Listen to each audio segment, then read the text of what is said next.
Not a serious problem, Mr Williamson. What is, we have to act. Dr Jackie Blue. Thank you, Mr Chair. I'm pleased to be speaking to part one of the committee stages on preliminary matters. Let's face, this is the biggest reform since Prohibition. I congratulate the government to bringing this bill to the House today.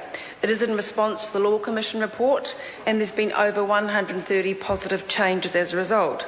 I'd also like to take the opportunity to congratulate the previous Justice and Electoral Select Committee, who heard over 1,500 submissions on this very topic, and the Chair, Chester Burrows.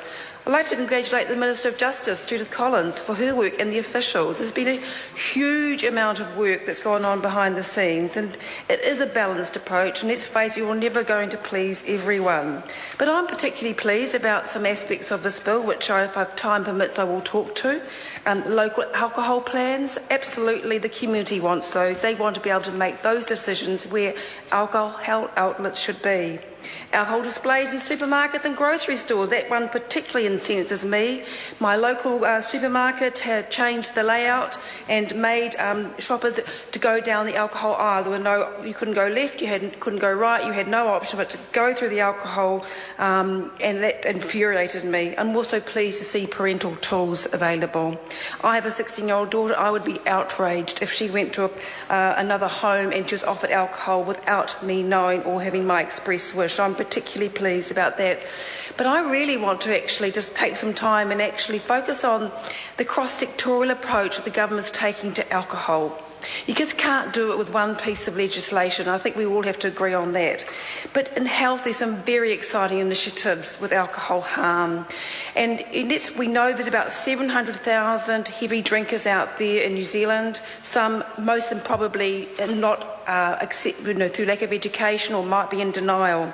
But there's two tools. One is the Wanganui alcohol screening pilot that's underway. Very exciting, and that's shown some good results where people are screened on alcohol, on how much they're drinking, when and where, what types, and if they are registered as high risk, interventions are offered to them. That's rolling out very nicely. But there's another exciting tool that I'm particularly happy with. I'm very excited. It's called eChat, and that's where everyone it happened in two GP practices in Auckland. It's going to be rolled out to 30 more, including Tamaki College next year. No, it's actually currently happening, where everyone in the waiting area is given an iPad or a tablet, and they're given 9 fields of questions to answer. It's very quick, and it covers alcohol, it covers recreational drugs, it covers violence, it covers depression, it covers exercise, and a couple of other areas. But it's been well researched, it's been looked at, and the questions have been fine-tuned. And it basically, again, it links into the patient record, and again, if the person registers as high risk in any particular category, they go on, answer more questions, and the GP can offer them some screening, some intervention tools. I think that's particularly exciting, particularly because people often don't realise the harm they are doing. Some of it is through lack of education, and it often may be just being pointed out, look, you need to look at what you're drinking, how much you're drinking. I'm really pleased by that. The Emergency Department of Wellington, they've been screening people who appear at their A&E with an alcohol-related event, and they're contacted a few days later by their community alcohol and drug service. Now, most of those people don't want to know about it, and that's fine, but there will be people who want to know and realise that they may be in that reflective stage of their drinking that, yes, they have got a bit of a problem, and it's time to address it. So those are measures I'm particularly pleased about. The Minister's own other portfolio, ACC, they are doing huge work in reduction of alcohol harm.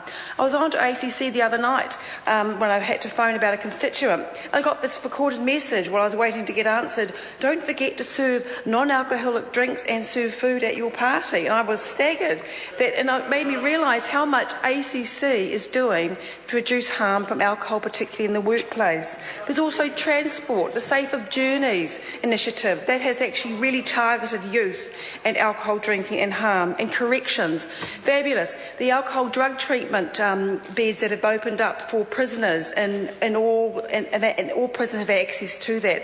It's been life-changing. I went to Premeramo and I spoke to staff at their unit, and it has been absolutely life-changing for prisoners who've taken up that option of having alcohol and drug treatment, because basically alcohol had fuelled their lives, had fuelled their life had been brought into crisis. Thank you.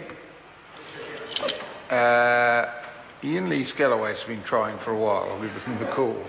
Thank you very much, Mr. Chairman. I'd like to pick up from where Dr. Jackie Blue left off.